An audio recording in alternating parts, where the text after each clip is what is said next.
आज इस्तीफा दे सकते हैं झारखंड के सीएम हेमंत सोरेन, दोबारा सरकार बनाने की करेंगे पेशकश। झारखंड में सियासी संकट के बीच आज कैबिनेट की भी बैठक होनी है। सीएम हेमंत सोरेन ने शाम 4 बजे बुलाई बैठक, मीटिंग में ले सकते हैं बड़ा फैसला। गैर मान्यता प्राप्त मदरसों का सर्वे कराएगी यूपी सरकार, बोर्ड के 4 प्रस्तावों को शासन की मंजूरी मिली।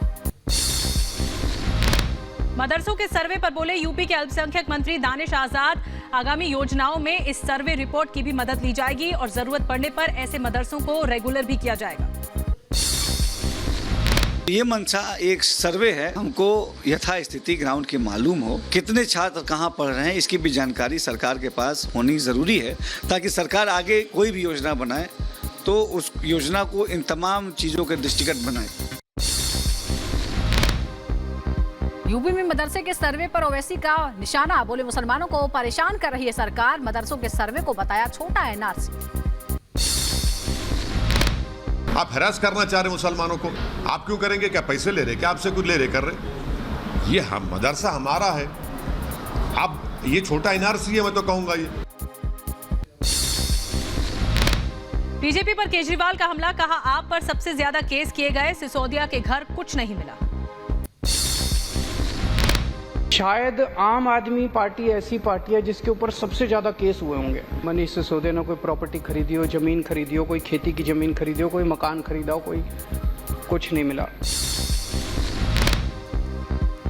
दिल्ली विधानसभा में हंगामा जारी रहा, बीजेपी के 3 विधायक विधानसभा की पूरी कार्रवाई के लिए सस्पेंड कर दिए गए हैं। डिप्टी स्पीकर ने नेता प्रतिपक्ष रामवीर सिंह बिदुड़ी को लगाई कड़ी फटकार। सस्पेंड होने पर विजेंद्र गुप्ता का बयान सामने आया, बोले मुद्दा उठाने पर हुई कार्रवाई, हमारे सवालों का जवाब नहीं दे पा रही है आप सरकार, विपक्ष को बाहर किया जा रहा है। आप कहते चर्चा कहां से है, जब आप पहले ही घंटे में विपक्ष को सारे समूचा विपक्ष बाहर हो जाता है और फिर हाउस के अंदर मनमानी होती है। बिहार के पूर्व मंत्री कार्तिकेय सिंह की बेल पर फैसला सुरक्षित रख लिया गया है। पटना की दानापुर कोर्ट आज शाम 4 बजे फैसला सुनाएगी। इस्तीफे के बाद बीजेपी पर कार्तिकेय सिंह का बड़ा हमला, बोले बीजेपी ने टारगेट किया है, न्याय पर पूरा भरोसा है। भाजपा के लोग को हम पच नहीं रहे थे कि भूमिहार समाज से आरजेडी कोटा में मंत्री होना उनको अच्छा नहीं लग रहा था, इसलिए मीडिया ट्रायल हम करवा रहे थे। कार्तिकेय सिंह के इस्तीफे पर बीजेपी नेता सुशील मोदी का ट्वीट लिखा, अभी पहला विकेट गिरा है, अभी तो और कई विकेट गिरेंगे।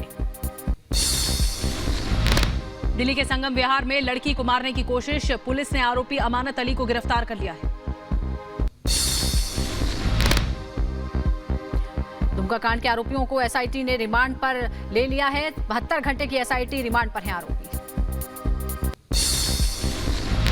दुमका केस में एसआईटी क्राइम सीन को करेगी रिक्रिएट, एसआईटी कर रही है छात्रा के हत्याकांड की जांच। दुमका कांड में छात्रा की पोस्टमार्टम रिपोर्ट में जलने से मौत की पुष्टि हो गई है। विसरा को सुरक्षित रखा गया है, घाव में मवाद भरने की वजह से कई अंगों ने काम करना बंद कर दिया था। सोनाली फोगाट के घर पहुंची हरियाणा पुलिस, पुलिस ने सोनाली के घर का ताला खुलवाया है। हिसार के संत नगर में सोनाली फोगाट का घर है। लोक भवन में सुरक्षा बढ़ा दी गई है। लोक भवन में यूपी एसएसएफ की तैनाती की गई है। कुछ दिन पहले अनजान लोग गलत तरीके से लोक भवन में घुस गए थे। मूसेवाला हत्याकांड पर बड़ा खुलासा, हत्या के बाद गुजरात गए थे 6 शूटर्स, मुंद्रा पोर्ट में खिंचवाई फोटो, जश्न मनाते दिखे शूटर्स। लॉरेंस बिश्नोई और गोल्डी बराड़ के खिलाफ एफआईआर दर्ज हुई है। एनआईए ने दाऊद इब्राहिम और छोटा शकील को घोषित किया, उसके सर पर इनाम घोषित किया है। दाऊद पर 25 लाख और छोटा शकील पर 20 लाख का इनाम रखा गया है। मुंबई बम धमाकों के आरोपी हैं। दिल्ली में एयरपोर्ट पर emergency landing, Delhi Nashik SpiceJet विमान की आपात लैंडिंग, विमान में सवार सभी यात्री सुरक्षित हैं।